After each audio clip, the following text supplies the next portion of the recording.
አንቺ መድኃኒቴ እያለሽ ታየው እንዲሁ ይሻለኛል። ጽናቴ አንድ ነገር ልነግርሽ ነበር። እየሰማሁ ነው። አንደበት ቃል አውጥቶ ባይናገርም ግን ደግሞ የልብ ቋንቋ አግባብቶናል። እንዴት? እኔ ወደዚህ የመጣሁት ጋሼን ለማየት ሳይሆን አንቺን ፈልጌ ነው። ለምን? ምክንያቱም ህይወት ያለ አንቺ ባዶ ናት። እንዴት? አላቅም፣ ግን እዚህ ስመጣ የጎደለኝ የመሰለኝ ነገር ሞላ። በቃሽ፣ አትንተባተብ። ተረድተሽ ነው? በደንብ ተዘጋጅተህ ንገረኝ። አሁን እኮ አላቅም ምናምን እያልክ ተንተባተብክ። እሺ፣ በተግባር ላሳይሽ። እሺ። አይኖችሽን ጨፍኝ። እንዴ? ከጨፈንኩኝ እንዴት ላይ ነው? ጨፍኝ። ከቃላት በላይ በተግባር መግለጹ የተሻለ ነው።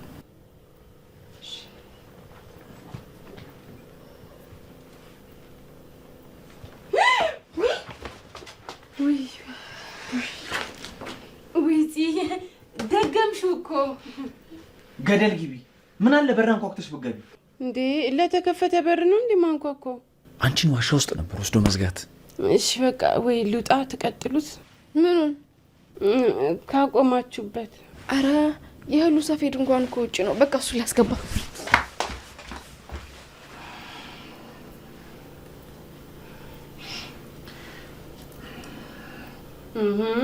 ኪራ በቃ እንደዚህ ከምገላምጠኝ ስልክ አለኝ፣ ደውልና እንትን ምናምን ልንል ነው ምናምን። ሰላም ውድ ተመልካቾቼ እንደምን አላችሁ? በያላችሁበት ሰላምና ጤና ፍቅርና ደስታ ብዝት ይበልላችሁ። ለቻናሌ አዲስ ከሆናችሁ ሰብስክራይብ በማድረግ ቤተሰብ አድርጉኝ። እንዲሁም ላይክና ሼር በማድረግ ሀሳብ አስተያየታችሁን ኮሜንት ላይ አስቀምጡልኝ። ውድ ቤተሰቦቼ የዛሬው ቪዲዮ ጽናት ክፍል 162 ነው። እንግዲህ ጽናትና ኪራ እጅግ በጣም የሚያስገርም የደራ ፍቅር ውስጥ ነው ያሉት። ኪራ እንግዲህ ወደዚህ ሀገር የመጣሁት እኔ አባትሽን ልጠይቅ ሳይሆን አንቺን ፍለጋ ነው ወደዚህ የመጣው ሲልም እንግዲህ ጽናትን ብሎ ወደ ክፍለ ሀገር እንደመጣ ለጽናት ተናገረ። ታዲያ ጽናት ይህ ነገር አዲስ አልሆነላትም። ምክንያቱም እሷን ብሎ ወደዚህ እንደመጣ ቀድሞኑ ታውቅ ነበረ። ታዲያ ከከተማ ወደ ክፍለ ሀገር የሄደችበት ዋነኛው ምክንያቷ እንግዲህ ኪራ እሷን የሚያፈቅራትና የሚወዳት ከሆነ እሷን ፍለጋ ወደ ክፍለ ሀገር ይመጣል ወይስ አይመጣም የሚለውን ለማረጋገጥ ነበረ። ታዲያ ኪራም እንደዛው በፍቅሯ እብድ ብሎላት እንግዲህ ተከትሏት ወደ ክፍለ ሀገር ተመልሶ መጥቶ ነበረ። ኪራ ከዚህ ቀደም እንግዲህ ጽናትን ፍለጋ ቢመጣም በድጋሜ ተመልሶ ክፍለ ሀገር ድረስ እሷኑ ፍለጋ ተመልሶ መጥቷል። የምሩ ፈተና እያደር ከጊዜ ወደ ጊዜ እየበዛባት መጣ። አለምዬና ጽዮን ወደዚህ ቤት በድጋሚ ተመልሰው መጥተዋል። አለምዬና ጽዮን ተመልሰው ሲመጡ ምሩዬ ደስ ብሏት ነበረ። ምክንያቱም እንግዲህ እናትነትን ፍቅር ፈልጋለው፣ እናቴ የሆነሽ እንድትቀርቢኝ ፈልጋለው፣ ድሮ ልጄ ብለሽ ስጠሪኝ ነበረ ትላታለች ምሩ። ታዲያ አሁን በድጋሚ አለምዬ ተመልሳ ስትመጣ ልጄ እያለቻት ትጠራት ጀመረ። ምሩ ይሄንን ስትሰማ በጣም ደስ ብሏትም ፈገግ ስትል ነበረ።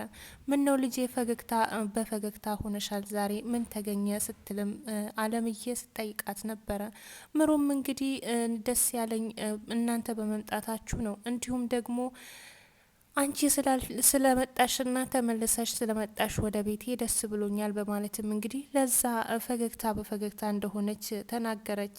ታዲያ ሳንጨርስ የርነውን ቡና አሁን ብንቀጥል ደስ ይለናል በማለትም እንግዲህ ቡና እንድታቀራርብና እንድታፈላ አድርገዋት እሷም ደስተኛ ሆና ቡናውን አቅርባለች። አለምዬና ጽዮን እንግዲህ በዚህ መሀል ስለ ምሩ ያወራሉ። ምሩ እንግዲህ አሁን በሆዷ የያዘችው እርግዝናዋ እየገፋ ነው። ይሄ ልጅ የልጄ ልጅ አይደለም፣ የልጄ ልጅ ቢሆን በዚህች አጭር ጊዜ አይገፋም ትላለች አለምዬ። እንግዲህ ጽዮንም እንዴት እንደዚህ ልትይ ቻልሽ? በምን አወቅሽ? በማለትም ስትጠይቃትም ነበረ። ታዲያ በድጋሚ ወደዚህ ቤት ተመልሰው የመጡት በምን አይነት ሁኔታ ነው የሚለውን እንግዲህ ሁለቱ ተነጋግረውበት ጨርሰው ወደዚህ ቤት ተመልሰው የመጡት ምሩን ለመጉዳት ነው። ምሩ እንግዲህ ይህን ሁሉ ነገር አታውቅም። ነገር ግን ሰኒ ነገሩን ሁሉ ጠንቅቃ ታውቃለች። በግልጽ ለምን መጣችሁ ብላ ባትጠይቅም ግን ደግሞ ነገር ፈልገው ወደዚህ ቤት እንደመጡ ጠንቅቃ ታውቃለች።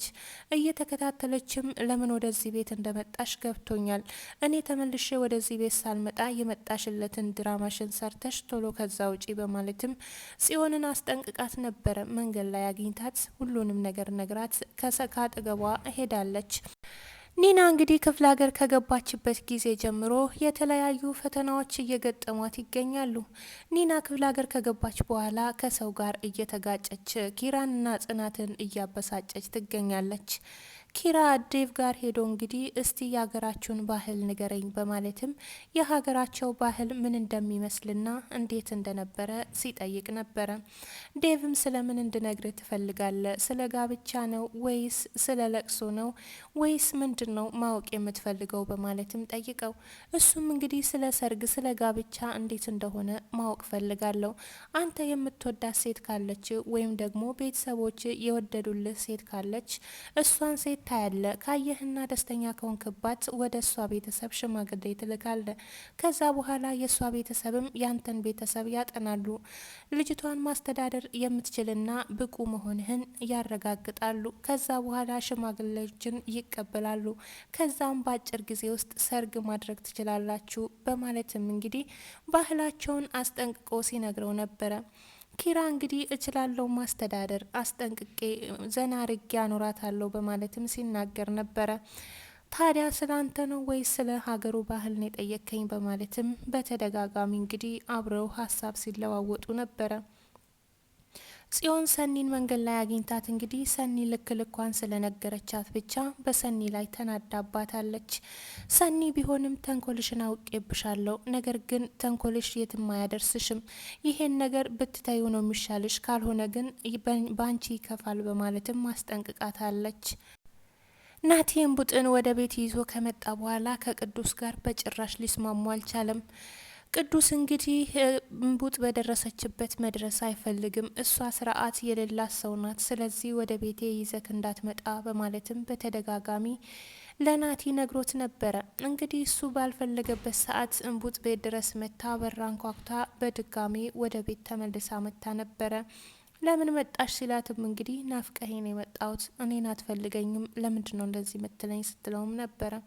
እሱም እንግዲህ ቅዱስ እዚህ ካየሽ አይፈልግም አንቺን ማየት፣ ስለዚህ መምጣት አልነበረብሽም በማለትም እንግዲህ እሷም አንዴ ወደ ውስጥ ልግባና ከዛ በኋላ ወጣለው በማለትም ወደ ውስጥ ገብታለች። ኒና እንግዲህ ወደ ክፍለ ሀገር ስትሄድ መንገድ ላይ አንድ ሴት አግኝታ መንገድ ቤቱ ጋር እንደሆነ ለመጠየቅ ስትልም ሴቲቷም እንግዲህ ደንግጣ ምን አይነት ሰው ነሽ ብላም እንግዲህ በጸጉሯ ምክንያት ከስሯ ሸሽታ ነበረ። ያቺን ሴት ታዲያ ዛሬ አግኝታት መንገድ ላይ ያንን መመለስ አለብኝ በማለትም እንግዲህ ሴቲቷን አስደነገጠቻት። በተቀመጠችበት ሄዳም እንግዲህ አፍናትም እኔ ማነኝ በማለትም ስታሽኮረምማት ነበረ። ታዲያ ባለቤቴ ካየኝ አይለቀኝም፣ ግን ማን እንደሆን ክልይ በማለትም ከፊቷ ላይ ስትገልጣት እንግዲህ ኒና መሆኗን ስታቅ ደንግጣ ራሷን ስታወደቀች። ኒናም ወደ ቤት ተመልሳ የተፈጠረውን ችግር ለጽናትና ለኪራ ትናገራለች። ኪራ ታዲያ በጣም ተናዶባት ነበረ። እንደዚህ ከሆነ እዚህ መቆየታችም ወደ ቤትሽ ወደ መጣሽበት መመለስ አለብሽ። ከአሁን ሰዓት ጀምሮ ሻንጣሽን ይዘሽ ከዚህ መውጣት ይኖርብሻል። ካልሆነ ግን አንቺ ለምንም የማትመቺ ሰው ነሽ በማለትም እንግዲህ ኪራ ኒና ላይ ጮሆባት ነበረ። እንዲሁም ጽናትም እንግዲህ እንዴት እንደዚህ ታረጊያለሽ? በማታውቂ ሀገር ውስጥ እንዴት ከሰው ጋር ትጋፈጫለሽ? ብላ ስትቆጣት ነበረ። እንግዲህ ጽናትና ኪራ ያለፈውን ነገር እያስታወሱ ይገኛሉ። ኪራ ወደዚህ ሀገር የመጣሁት አንቺን ፍለጋ ነው እንጂ አባትሽን ለመጠየቅ አይደለም። ስለዚህ እዚህ ከመጣው በኋላ የጎደለኝ የመሰለኝ ነገር ሁሉ ተስተካክሎልኛል።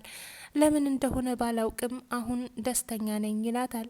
ጽናትም እንግዲህ በቃ ዝም ብለ ንገረኝ፣ እኔ ተረድቻለሁ በማለትም እንግዲህ ለምን ወደዚህ ሀገር እንደመጣና ለምን ከሷ ጋር መሆን እንደፈለገ እንደገባት ትነግረዋለች። እንግዲህ ልቤ አፍ አውጥቶ ባይናገርም ነገር ግን እኔና አንቺ በልባችን ተግባብተናል። ስለዚህ በተግባር ላሳይሽ ፈልጋለሁ፣ አይንሽን ጨፍኜ ይላታል። እሷም አይኔን ጨፍኜ እንዴት ላይክ እችላለሁ ትለዋለች። ግድ የለሽም አይንሽን ጨፍኜና በተግባር ላሳይሽ በማለትም እንግዲህ ሊስማ ሲሞክር እንደተለመደው ኒና ከውጪ እየሮጠች ትመጣለች። ኪራ እጅግ በጣም ተናደደ። እንዴት በዚህ ሰዓት ትመጫለሽ? ካልጠፋ ጊዜ ይላታል። ታዲያ እሷም በቃ ልውጣና የጀመራችሁትን ጨርሱ ትላለች። ኪራ በጣም ተናዶባት ምንም እንዳትናገሪ ጸጥ በይ ብሏትም ተቆጥቷት ነበረ። ጽናትም ደንግጣ እንግዲህ ውጪ ያለ እህል አለ እሱን ላስገባ ብላ እንግዲህ ተነስታ ወጥታለች። ውድና የተከበራችሁ የቻናሌ ቤተሰቦች የዛሬው ቪዲዮ ይሄን ይመስላል። በቀጣዩ እስከምንገናኝ ድረስ በያላችሁበት ሰላምና ጤና ፍቅርና ደስታ ይብዛላችሁ።